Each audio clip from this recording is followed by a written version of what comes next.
जन नानक दे कर हथ फिरत फिरत प्रभाया नानक की प्रभु बेनती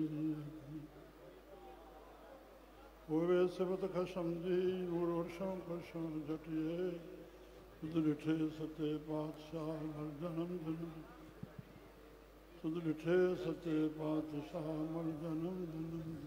हम अवगुण भरे एक गुण नाही अमृत छाड़ बिख बिख खाहे माया मोह भरम भय भूले सुतदारा स्यों प्रीत लगाई एक उत्तम पंथ सुनियो गुर संगत तह मिलंत जम त्रास मिटाई एक अरदास भाट की रत की गुरु रामदास राखो शरणाई। संतन के उठी जो 50 संत विराजमान कराए सुखो टल गुरु सेविये अहनस सहज सुभाए दर्शन परसिए गुरु के जन्म मरण दुख जा सिफ्त खसम दी नूर अरसों कुरसों झटिए तुझ डिठे सच्चे पातशाह मल जन्म जन्म दी कटिए तुझ डिठे सच्चे पातशाह मल जन्म जन्म दी कटिए। जय श्री महला चौथा घर दूजा एक ओंकार सतगुर प्रसाद धन धन श्री गुरु रामदास जी। हर हर सिमरहो अगम अपारा जिस सिमरत दुख मिटे हमारा धीरे धीरे।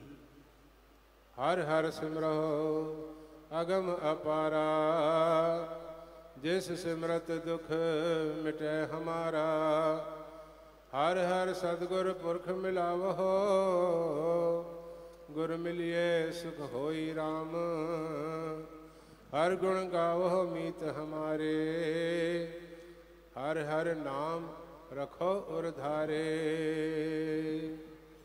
हर हर अमृत बचन सुनावहो गुर मिलिए प्रगट होई राम मधुसूदन हर माधव प्राणा मेरे मन तन अमृत मीठ लगाना हर हर दया करो गुर मिलहो पुरख निरंजन सोई राम हर हर नाम सदा सुख दाता हर के रंग मेरा मन राता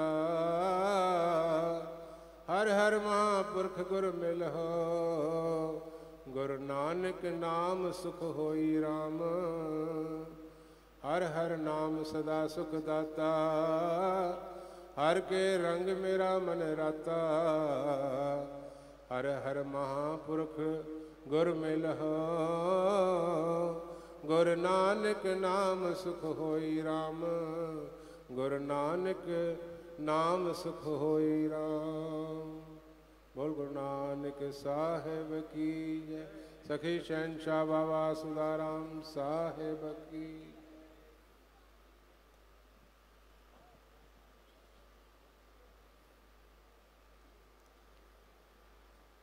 नमस्कार नमस्कार। आज्ञा है साईं।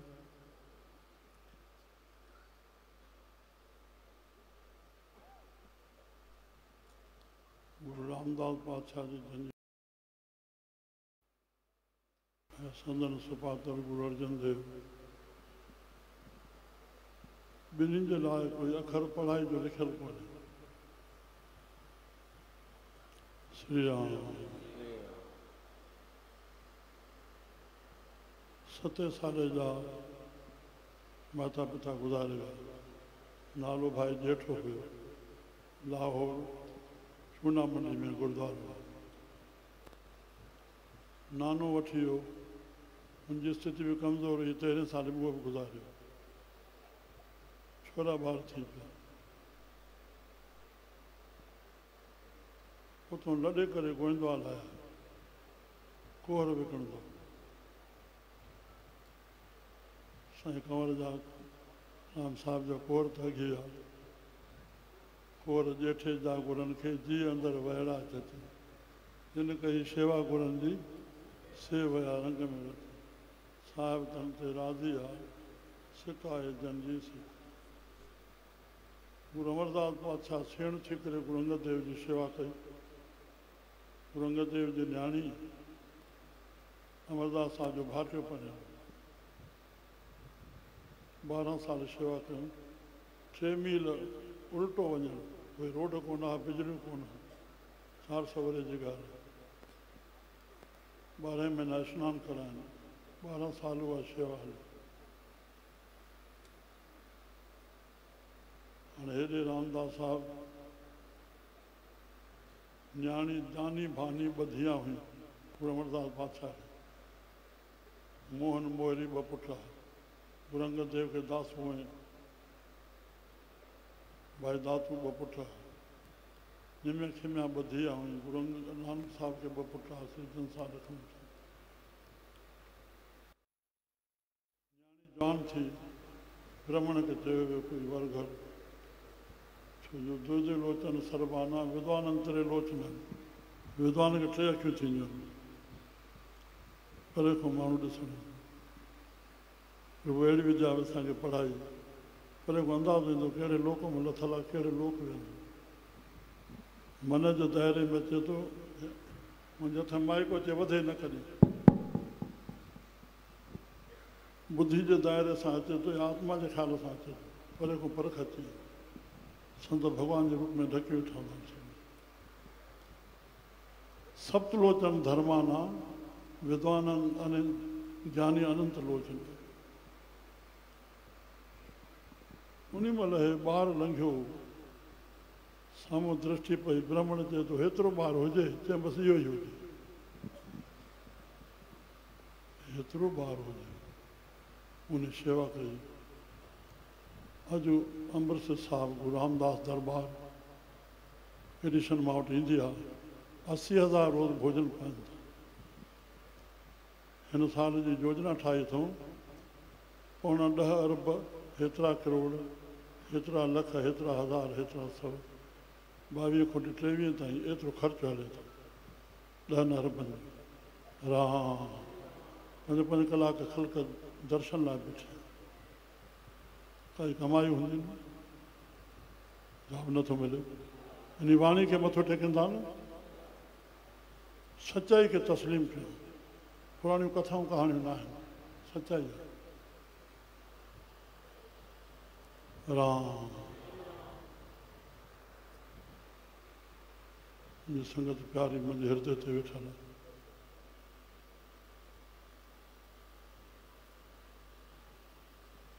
बाबा साईं जन हिकिड़े भेरे मां खेॾी आयो आहियां, न त दरबार साहिब में लांग जे ऐं मथे ते कपिड़ो पायो, लांग पाए बिलाशक अचणु छॾे ॾे, त ॾींहं जो लुंगियूं ॿधंदा आहिनि। सिंध में इहा हालत आहे। लांग खे लांग वराए वञे, पोइ मथे साहिब मथो टेके। पूरो साहिबनि जो अदब, साहिबनि जी हज़ूरी में पटको न ॿधंदो। छड़ी आरती साहिब साहिबनि जी अॻियां थींदी, बाक़ी सभु हेठो 12 महीना सुबुह सां हेठो। फिर बि अरदास महिल उहो पटको लाहे गिची में पाए करे अरदास कंदा। उन्हनि खे ॾिठोसीं अदब, अदब आहे छठ साहिब सम्झी बाज जो, बादब बाफ़ैज़ बेअदब बेफ़ैज़। वॾनि जे लाइ अदब खपे। त हल तोखे वचन वठायूं, मूंखे चढ़ी पई आहे, गंजी पई आहे, मेरा पिया आहिनि, गर्मी जा ॾींहं, ॿिए साहिबनि ते आरती महिल हलिया पिए, रुमाल खोल पढ़। मां छा पढ़ियो? रुमाल खोल, चए बसि बंदि कर। साल त गुज़रियो, चई तोखे पको वचन वठायूं। माउ खे चयो वञी 5 रुपया ॾे। साईं बाबा कॾहिं हथ सां 5 रुपया कोन ॾिना, त अम्मा खां वठंदा। हिकु रुमाल, 1.25 पाकड़ा प्रसाद कराए, तोखे पको वचन वठायूं। मथे आयासीं 4-5 ॼणा, वचन सां वठायूं। 5 रुपया पंहिंजे अॻियां भेट रखायूं। चई पुटु अॼु कोटे असां तुंहिंजा गुरू थियासीं, तोखे वचन सां वठायूं। श्री राम। भाई बहराम साहिब साल में 3-4 भेरा ईंदा, 4-4, 5 ॾींहं रहनि। हिन बंदे सां ॿार सां बि ओड़ो ई नातो रहे। अचनि, मां साल में वेंदुमि, पोइ 4-4 महीने बराति रही ईंदासीं। बाबा साईं जन उनखे मथो टेकायो, साईं दया कयो, चई तव्हां वेठा हो, चयो तव्हांजो बि ॿार आहे, बख़्शिश उहो बि गुरबाणी सां वास्तो हो। वरी घोटकी रहियासीं वञी 5 ॾींहं गुरु भावना सां, भई साईं जन मथो टेकायो, चयूं डर के कहिड़ी लिंक खणी पई अचे। तो उन्हनि संतनि कन्याकुल में 1.5 साल में साॻो ई बाबा साईं जो जोड़े छॾियो। जय सखी बाबा। 62 में 6 महीना मुंहिंजा साहिबनि जी हज़ूरी में मंजी हेठि गुज़रिया। हे उतां जी बख़्शिश आहे, हे पढ़ताई पंडिताई जो न आहे। असांजे साहिबनि जो वचन गुरू साहिब जी स्थापना कई वई। हर साहिब वचन सां वरितो वञे, जंहिं ॿुधो रखण वारे ॾींहुं जेके ईंदा आहिनि ॾिसंदा भोग जे भंडारे ते सभु अची वेंदा संगत। शुरू में पाठ रखी त ना जप सां पढ़ियो हुयो, पर भोग खां पोइ बि हे वचन भाई बलराम साहिब चवंदा हुआ, सॼे में न बि पहुतो, खुलियो बि नथो पढ़ियो वञे, हे ॿुधे त बि उनखे फल मिलंदो।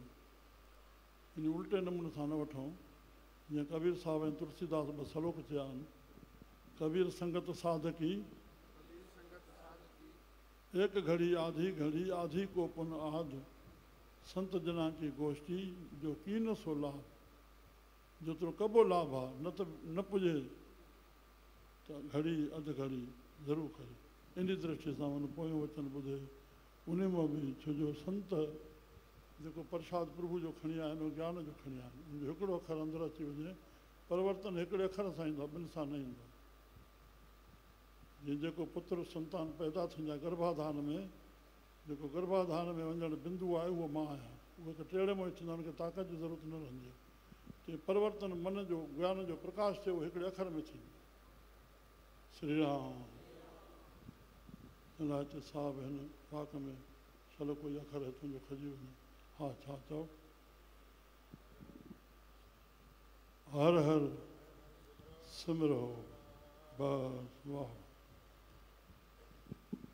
हर जपे वरी चुप करे वेही रहियो न, पुनः पुनः वरी वरी वरी वरी जेको जपे ऐं हथ में कंहिं वर्तमान थियो वरी गुज़री वियो न, वरी जॾहिं ॿियो वर्तमान थिए भविष्य खे पकड़ींदो। वर्तमान चवण में आहे, ठहिरियल न आहे।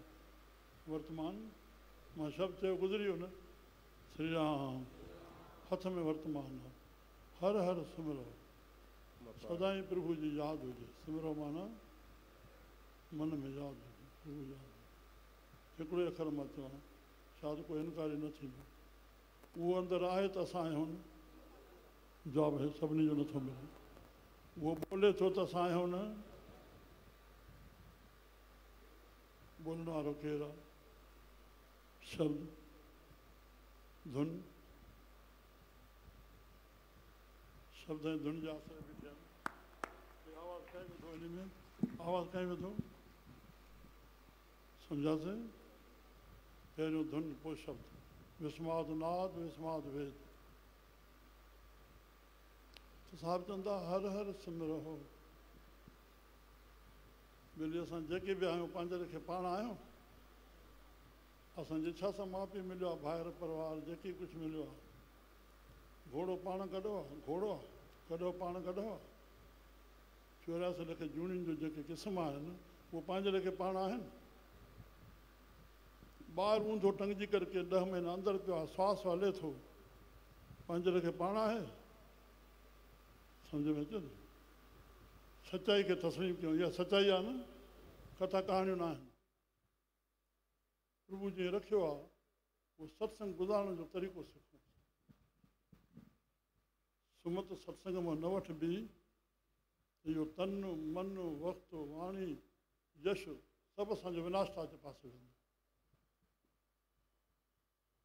शरीर में सिहत खपे, मन में सुमत खपे, आत्मा जी हिमत खपे। हिमत आत्मा जो गुण। पर मन में सुमत न आहे, उहा सत्संग मां मिलंदी त दुनिया में सिहत न बि आहे, पर हिमत वारा दुनिया जी तबाही करे रहिया आहिनि। जवाबु नथो अचे। दुनिया जी तबाही कंहिं मां थी रही आहे? हिमत वारनि मां। दुरुपयोग थो थिए जो सुमत न आहिनि। चाहे सिहत न आहे बि, उहा प्रभु जे हथ में आहे, कंहिंजे हथ में न आहे। दुख सुख प्रभु देवन आहे। आदर सां सभु कमु करे सघंदा आहिनि। जेका बि किथे रुकावटां दुसाहस आहिनि ग़लति हिमत न थिए, हिमत थिए मर्दानी खे थिए, ॿिए खे सुख ॾियणु। श्री राम। प्रभु जी यादि हूंदी, हर हर सिमरो अगम, गम माना लख माना ॼाण, उहो परमात्मा मन जी ॼाण में अचण वारो न आहे। परले काल ताईं बि हिन बॉडी जी रिसर्च पूरी न थींदी, कोई उथी चए त पोइ मां पेरनि ते हथ रखांसि। चिंता और शोक जेको हर हिकु जीव खे वरिती बीठो आहे, छो थियो, छा थींदो, न परले काल ताईं गोरी निकिरंदी, निकिती आहे न निकिरंदी, जेकॾहिं कोई चए त मां क़बूल कयांसि। या गोरी आहे, जो हुआ होत सो जाने प्रभु अपने का, बसि इहो पढ़ी वञो। नाम वारो संतनि जे भरोसे वारो वरी शोक करे और चिंता करे, भरोसे खे लॼाए थो, नाम खे लॼाए थो। संतनि जो हमेशह इहा अखर आहे, कोई बि आयो रख नाम ते भली थींदी। ईअं साईं भरोसो और विश्वास परमात्मा सां जीवन गुज़ारियो तॾहिं था ॻाल्हायूं न, जवाब नथो अचे।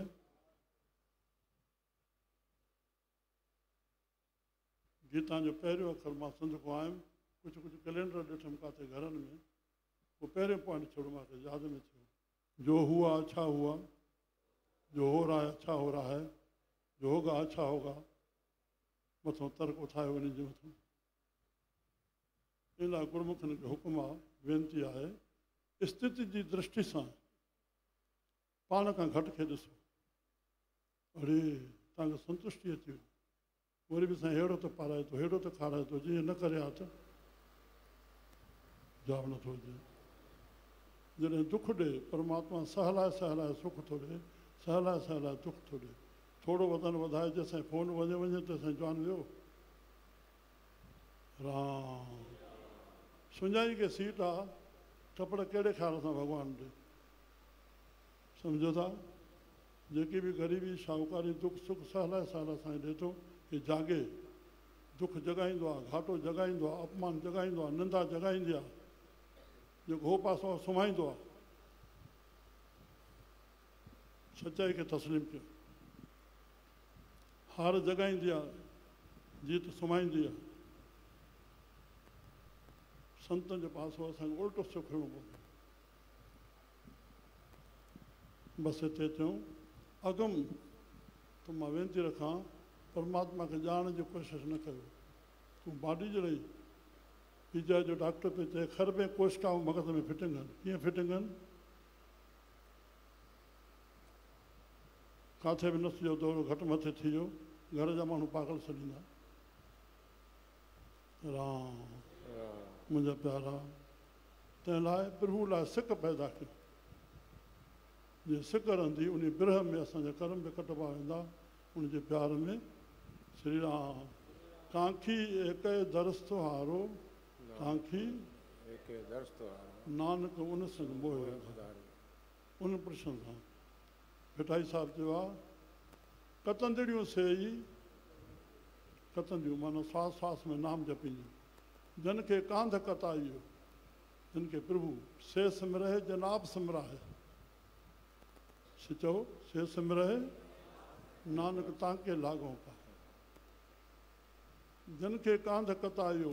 ॿियूं पिणु सभई आतण ॾिसणा आहियूं, सभई जपे न सघिजूं, हीअं जपियो हीअं जपियो, इहे सभु आर्डर करण जूं ॻाल्हियूं न आहिनि, जंहिं ते प्रभु जी कृपा थींदी। राम।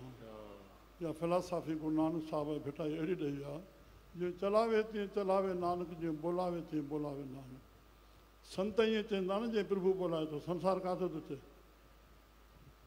त जॾहिं इहा दृष्टि ईंदी त कंहिंमें दोष न कढिबो। जेकॾहिं दोष निकितो, हे हीअं नथो हले या हीअं नथो बोले, तूं अहंकार खे प्रगट थो करे, इन जो नालो अहंकार। राम। तंहिं लाइ अगम उन लाइ सिक पैदा कयो प्रभु लाइ। बसि बिरहा बिरहा आखिए बिरहा तूं सुल्तान, जेकॾहिं बिरह न उपजे सोतन जान मसां। प्रभु जे प्यार में रहो, प्रभु रक्षा कंदो। हर हर सिमरो प्राण, नाम जपा हर हर हर हर, वाह 4 भेरा, हर हर हर हर नाम जपा, गुरमुख नाम सदा लय लाहा। पर गुरमुख थी करे नाम जपींदासीं। इन लाइ स्वामी साहिबु चयो मुख सां राम चए इहो सिंध में आम सलूक हलंदो। शांत न अचे जीअ खे अन पाणी जे नाम गिधे उन बुख कीन लहे नंगर पहुचे की न की बिना पंध करे गुरगम रहत रहे। गुरु जी ॼाण वठी करके रहत रहंदो तो सुखी थिए। स्वामी चए हिसाब चंदा गुरमुख नाम सदा लय लाहा उहो नफ़ो थींदो। हर हर हर हर भगत दृढ़ावो। भक्ति कहिड़ी ॿिए घणे चकर में न वञो। जेके गुरू साहिब फरमाइनि था उहे वचन ई भक्ति आहिनि। इन ते जेको हलंदो उहा भक्ति आहे। पोइ भॻवानु पाण भक्तनि जी ख़ुदि रक्षा कंदो। हीउ नज़ारो नथा ॾिसो जवाबु नथो अचे। इहो कंहिंजो नज़ारो आहे उन वचननि ते हलण जो सभु कुझु रक्षा करे थो। छा न कार्यक्रम छा। हर हर हर हर भगत दृढ़ावो इनखे दृढ़ कयो। हर हर नाम ओमा राम ईअं न ठीकु हले थो। ओमा माना उमंग। हाणे 4 भेरा हिन में ओमा ईंदो। उमंग सां हर शइ खे उत्सव बणायो ख़ुशी सां। हृदय प्रफुल्लित थिए। हिन जो फल इहो आहे हृदय प्रफुल्लित। श्री राम। हा मैल मिटी वञे शोक भव चिंता दूर थी वञे। हर हर नाम दयाल थिया हा। हरि हर नाम दया जो घर आहे। प्रभु कृपा करे ध्यायो। हर के रंग सदा गुण गा। हरि जे प्यार में अचे हरि जा गुण ॻायो। गुरु ग्रंथ साहिब में रंग शब्द जिथे बि अचे माना प्रेम। हरि जे प्रेम में अचे हरि जा गुण ॻायो। हर हर हर जस घूमर पावो। साईं कंवरराम सतराम दास साईं खोताराम साईं मिसाल आहिनि। कहिड़े कमाइण लाइ खयूं। हरि जे प्रेम में अची करके ॻायो न। अलाह जो आशिक़ ॻाए पियो न। श्री राम श्री राम। मुला मस्जिद में बीठो आहे। जीअं पाण वटि गुरनि जा दरबार में हिंदोरा हूंदा तीअं किन मस्जिदुनि में सिंध में बि छोटो सो हिंदोरो हूंदो। हुन में क़ुर शरीफ़ रखियलु हूंदो। असांजो ग्रंथ साहिब रखियलु हूंदो। पोइ होॾे भगत साहिब जो भॼन आहे। हाणे मुला चाला वञे पर जंहिं वॾो हकल पई पए त उहो हिंदोरो पियो लुॾे न त। इहे केरु हुया। महरी में मीरपुर तालुक में हिकिड़े गांव में बहिराणो करणो आहिनि। सेसा करणी आहिनि। छा थींदो पुटु पंचायती जेके असूल हूंदा हुआ ॾंड रखंदा हुआ उहो मोदी खाने में जमा थींदो हो। पोइ 12 महीने में हाणे उनजो पाप जो थियो उनखां वरितल थियो उहो पैसो उन में सेसा सभा कराए करके पैसो ख़तमु करे छॾींदा। या बि आयो वियो ग़रीब गुरबो आयो वियो ग़रीब गुरबो श्री राम उन खाई वञे। पोइ संत ने मल्हाइण आया चयूं साईं असांखे बहिराणो। चयूं बाबा हे मोको। चयूं हिन में साईं दरिया ई कोन ईंदा त बहिराणो कीअं कयूं सेसा कीअं कंदा। चयूं तव्हां पंचनि जी पाड़े में चिठी लिखंदा हो त पहिरीं चिठी लिखी करके दरिया सां विझी अचो। सुको दरिया बाक़ी ॿियूं भली थींदी। 3 ॾींहं भगत उहा चिठी हुन में विझी आया। 3 ॾींहं उल्टो पाणी अची वियो। 3 ॾींहं साईं कंवरराम जो भगत थी ऐं पाणी साॻियो बंदि थी वियो।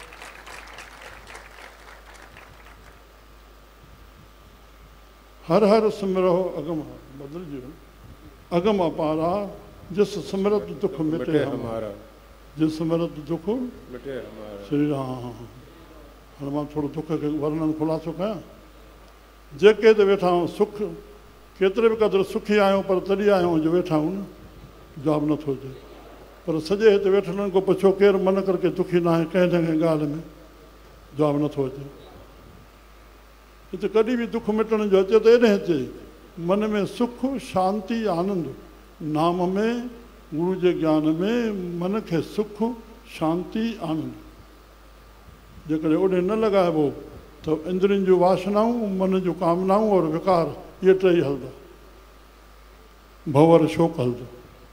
असांजी मर्ज़ी आहे जाॾे मन खे लॻाए। मन नथो लॻे तुंहिंजी मर्ज़ी बाबा तूं महत्व नथो ॾे नाम खे। राम जिस सिमरत दुख मिटे हमारा। इहो दुख थोरो खुलासो कयां टाइम भरियल आहे। कॾहिं कॾहिं थींदो हूंदो हे संतनि जी महिमा ॻाइनि था हिन जो दुख मिटियो असांजो त कोन मिटियो न थींदो। जवाबु नथो अचे सचाई सां। कीअं न मिटियो।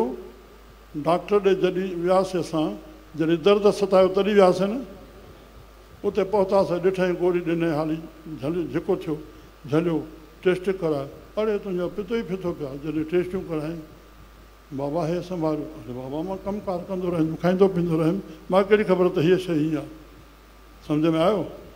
शाबाश। त दर्द त ॿियो न, ऑपरेशन खां पोइ बि मां बि तोखे करायो अथमि, जॾहिं पहिरियों ऑपरेशन हार्ट जो, त हे बि तव्हांखे योगा करणी आहे, हे तव्हां हयाती भर वठणियूं आहिनि, त दुख काथां मिटियो? जवाबु ॾिजो। जवाबु नथो अचे, मां रूबरू ॻाल्हायां थो। दुख न मिटियो न, दर्द मिटियो न। त जेकॾहिं पाणी हे सैकड़े माण्हू बोतलां खणी था अचनि, कंहिंजो दुख मिटिजे थो, दॿिजे थो, तॾहिं न खणी था अचनि। कॾहिं अहिड़ी भुल न अचे। राम दुख मिटे हमारा, बाक़ी शरीर जे करे दुख सां जंहिं संत जो वॾो नालो खणंदो उनखे वॾा वॾा कष्ट आया आहिनि। तव्हां हिस्ट्रियूं पढ़ी ॾिसो। राम पर नाम जी शक्ति न, जो वसी न उचारियो, मन करके सुखी हुया न। हर हर सतगुरु पुरख मिलावो, हे हरि मूंखे सतगुरु पुरख मिलाए, गुरु मिलिए सुख हो ई रहंदो। गुरु मिले त मन में सुख ई सुख रहंदो। मन में सुख आहे त ॿाहिरां केॾो बि दुख आहे उहो महसूसु न कंदो। हर गुण गावो मीत हमारे, इन जे लाइ भिटाई साहिबु या पिर वटि चओ कमी अथव बाबो, हा कुझु खसिजे कोन थो माया बाया। मुंहिंजा जॾहिं 72 में सत्संग शुरू थिया, 50 वरी थिया आहिनि, पहिरियों ई स्टेज इहा आई त ॿुढनि ते असरु नथो पए। और ॿियो इहो नज़र आयो, संत कुझु अर्थ करे थो त अर्थ हलंदो कोन हो, भॼन भाव हलंदो, कुझु घुरंदो त न या कुझु छॾाईंदो त न। इहा जीव जी दिशा आहे। राम अहिड़ा बि के सेठियूं मिलंदा आहिनि जंहिंखे चईंदा वेंदा, अड़े तव्हां को पुछो था ख़ुशि आहियो, भॼो छो था, शाण थियो शाण थियो। हीअ असांजो कुर्ब आहे, जे ख़लकाई आहे न, कंहिंखे असां परे कंदासीं। पंहिंजो कयो, संतनि खे पंहिंजो कयो। संत असांजा आहिनि, दुरुपयोग कंदो, नौकर खां वधीक उनखे संत खे हलाईंदो पिया। छल संत पंहिंजो कनि, घर में वठी वञो, परिवार अॻियां अचे, सुञाणप न करायो, वाणियो न बणायो संतनि खे। साईं हे परिवार पुटु हे, साईं तव्हांजो परिवार आहे बसि। संतनि ने मोकिलियो, जेके संतनि जा आयो, वठी पोइ संतनि जे दर ते शेवा कयो वञे। पाणे संत पहुता, पोइ कंहिंजो ॿार आहे? अरे वाह, ॼाणाए करे की असां कहिड़े फूल माल पायूं, सम्झ में नथो अचे, जवाबु नथो अचे। तव्हांखे जॻायूं था न, इहो पाप थो थिए पियो। निमाणो थिए अखियूं, निमाणनि जो माण आहे गुरू नानक। जॾहिं संत खे मथो टेकियो, पोइ मूं मथे कयो। अबा ख़ुशि आहे, राज़ी आहे, आनंद आहे, ॻोठ में ख़ुशि आहे। सम्झ में आयो? बीठा हो त संकोच में विझो था न, संकोच जहिड़ो कोई पाप कोन्हे, न संकोच करण जहिड़ो कोई पुञ कोन्हे। संत अज्ञान ते ॻाल्हाईंदा, रूबरू ॻाल्हाईंदा। संत उत्तर आहिनि, असां परेशान करता न बणूं। संसार समस्याउनि जो घर आहे, समस्या सम्झंदो ई कोन त समाधान ढूंढींदो किथां। संत ई चवनि था सभु हुकुम सां हले थो, हुकुम जे हलण खां पोइ बि हेॾा धर्म ग्रंथ हज़ार ॾेई आहे, छो ॾेई आहे? जवाबु नथो अचे। संसारी चवंदो मूंखे हुकुम हले थो, मां हे कयो आहे, हे कंदुमि। भॻवानु कृष्ण गीता में 16 अध्याय में लिखियो, देवताऊं ऐं दैतनि जा गुण, देवताउनि जा 16 बाक़ी दैतनि जा। जेको चए थो मां हे कमु पूरो कयो आहे, सुभाणे कंदुमि, उहो दैतनि जी लिस्ट में आहे। कयो वञी कृष्ण ते केस साईं छो थो चए? जवाबु नथो अचे। राम मुंहिंजा प्यारा, बसि हिते जित मिलिए सुख होई राम, हर गुण गावो मीत, या पिर वटि या पिर पचार, इन ॿिन्ही ॻाल्हियुनि खां धार छल कादुर कंहिंखे न करे। पहिरियों भेरो अलाए शायदि रिसर्च आहे भारत में, मां टीवी में ॾिठो, मां 6 कलाक भारत जे माण्हुनि जा अजायूं गिला ऐं पचर में वञनि था। राम हर गुण गावो मीत हमारे, मुंहिंजा मित्र हरि जा गुण गायो। हिते ख़बर आहे 12 घंटा 13 घंटा सत्संग रहंदो आहे, ख़बर आहे कि न? मां कूड़ थो ॻाल्हायां। 6 बजे को शुरू थींदो आहे, 6 बजे को जेको भॼन भाव हलंदो रहंदो, वेंदे 12 साढी 12 थींदा, वरी 5 बजे को शुरू थींदो, 10 साढी 10 थींदा। अरे कहिड़ो कमु करिणो आहे? हरि सां जोड़ियो न, सत्संग में हलूं, छा मिलंदो आहे? सत्संग भॻवानु बणाइण जी फैक्ट्री आहे। जॾहिं चई सघो तॾहिं तव्हां सही आहियो। सत्संग छा अंदरि आत्मा वेठा था प्रभु रूप आहे न, सभु ब्रह्म रूप आहे। सत्संग में छा मिलंदो आहे? हरि जे नाम ॾे जोड़ियो, न त हेॾे होॾे थींदो। हिकिड़े भगत चयो की हिन वक़्तु हिते वेठा आहियूं, हिते सभु न हुजूं, हिन महिल कहिड़ी स्थिति में हुजे? जवाबु नथो मिले। राम सत्संग वैकुंठ भॻवान रक्षा कंदो। मुंहिंजा ॿार सत्संग थींदा आहिनि, चवंदा आहिनि तव्हां सभु दर खोले करे सभु जो सभु जो तव्हां चोरी छो ॾिनी? मूंखे भॻवान करोड़ ॾिना आहिनि, मां तव्हांखे ॾींदुमि चोरी जा। सत्संग ते भरोसो न हुजे, सत्संग स्वयं भॻवानु आहे, पाणे रक्षा कंदो असांजी। वैकुंठ कुंठा ई न रहे, फ्रेश। राम वणे थो हरू भरू ॻाल्हायां थो। जागो जागो जागो मुंहिंजा प्यारा, जागो पंहिंजो थी मां ॻाल्हायां थो। मूंखे चेला माया मार न खपे, मुंहिंजा टई दुश्मन आहिनि। तव्हांखे पंहिंजो थी ॻाल्हायां थो, ठाहिया कुर्ब करे। श्री राम हर गुण गावो मीत हमारे, हर हर नाम रखो और धारे। बसि हरि नाम खे हृदय में रखो। हिकिड़ो भगत पियो चए, हे मुंहिंजो फलाणो आहे, फलाणो आहे, फलाणो आहे, फलाणो। अड़े वेली उन वांगुरु कुझु भॻवान लाइ बि का लिछ पांद रखो, हे बि कुझु मुंहिंजो पंहिंजो थींदो आहे। खिल न थिए, एतिरो बि न, वास्तो ई कोन्हे। छा असांजी सीड़प पियो आहे? हर गुण गावो मीत हमारे, हर हर नाम रखो और धारे। हर हर अमृत बचन सुनाओ। श्री राम बचन अमृत जंहिंजो नाश न थिए। अमृत बिगड़ियल शब्द आहे, हे शब्द ई आहे, बिगड़े थो, हवा साड़ींदी, बाहि ॿोड़ींदी। श्री राम हर हर अमृत बचन सुनाओ। गुर मिलिए प्रगट होई राम। गुरनि सां मिली करे नाम जपो, जेको असली शब्द आहे उहो प्रगट थी पवंदो। मधुसूदन हर माधव प्राणा। परमात्मा खे सिफती शब्द जिते जिते कौता में लॻो आहे, छा कोई भॻवान जो नालो आहे? हर माधव प्राणा। श्री राम वाह वाह, तूं मुंहिंजो प्राण आहे, माधव आहे, हरि आहे। मेरे मन तन अमृत मीठ लॻान। मुंहिंजे मन में तन में अमृत है, वचन अमृतन मूंखे मिठा लॻनि। श्री राम हाणे भोग ते पहुताऊं। हर हर दया करो गुरु मेलो। हे हरि मां ते दया कर। हर हर हर हर हरि हरि दया कयो, मूंखे गुरु मिलायो। पुरख निरंजन सोई राम। जेको उहो परमात्मा कहिड़ो आहे? हे माया जो नालो रंजन आहे। गाना ॿुधासीं न, मनोरंजन। हे रंजन आहे। सत्संग जेको निरंजन बणाए। श्री राम जो गुण। श्री राम एक दृष्ट कर संसार जाने, जोगी कहिए सो। जेको सत्संग निरंजन बणाए। हिक दृष्टि हर हर नाम निरंजन सोई राम। हर हर नाम सदा सुख दाता। सदा ही सुख ॾियण वारा परमात्मा। परमात्मा सुखदाता आहे न, सुखदाता आहे न। असां जेके टपड़ घर रखिया आहिनि या हिते रखिया आहिनि, सुख ॾियण वारा न। प्रकृति मां पुरुष पाइबो न। हर हिकु शइ जो सम्मान कयूं, कंहिंखे तिरस्कार सां न कयूं। नंढो वॾो हर हिकु जाइ ते पंहिंजा हिते बहुत क़ीमती आहे, बहुत क़ीमती आहे।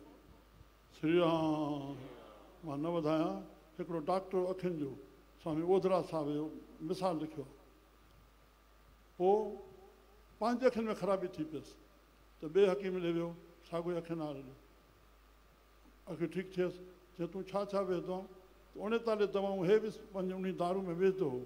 हिकिड़ी दवा हुई जेका हिन हिकिड़े भेरे इहो करे विधो त छेणे मां ॻाढ़ो कीड़ो निकितो। छेणे मां, चए भेण हिन जी कहिड़ी ज़रूरत आहे? हे छेणे में हे दाणो आहे। त जो हुन जेको 40 चयांसि, जो छेणे जो दाणे जो आहे, अड़े मां हिन ते टोंक कयमि, उन मुंहिंजी अखि नूर ॾिनो। 39 दवाऊं त मां में वेचदो आहे। श्री राम अमड़ असांजी कुर्बान हुनजा नाम तां यादि अची वई। 40 ॾींहं, 40 ॾींहं निम में, 40 ॾींहं तेल में, 40 ॾींहं टूअ में, 40 ॾींहं पंजनि शयुनि विझाए करके उहो सरम हलाईंदी आहिनि। श्री राम 50 सीठियूं नंढियूं पंढियूं पियल हूंदियूं, जरी जरी ॾींदी वञे ॿारनि खे पंहिंजे, ॿारनि खे दवा ॾियो। कुर्बान कुर्बान असांजा अमा विकार हुनखे बचायो। गोद छॾीसीं, वरी बाबा जी गोद में आयासीं। हर हर नाम सदा सुख दाता। हर के रंग मेरा मन राता। हरि जे प्यारे मुंहिंजो मन रची वियो आहे। वाह वाह हर हर महापुरुष गुर मेलो। गुरु नानक नाम सुख हुई राम। हरि हरि महापुरुष गुरु मूंखे मिलाए महापुरुष। वाह गुरु नानक नाम सुख हुई राम। जिन इंद्रियनि में मन ते कंट्रोल आहे, उहो ई घोट आहे, उहो ई महापुरुष आहे। एतिरे नखरनि सां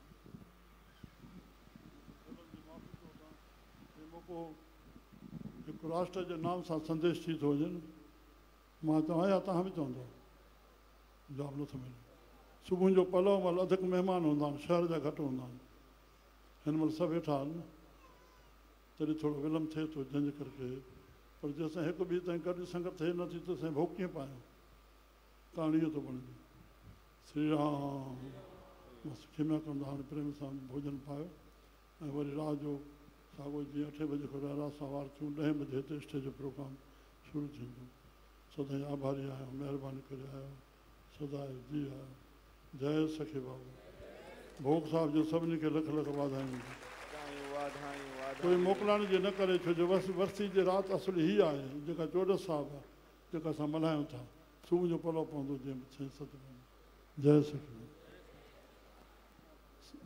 कणा प्रसाद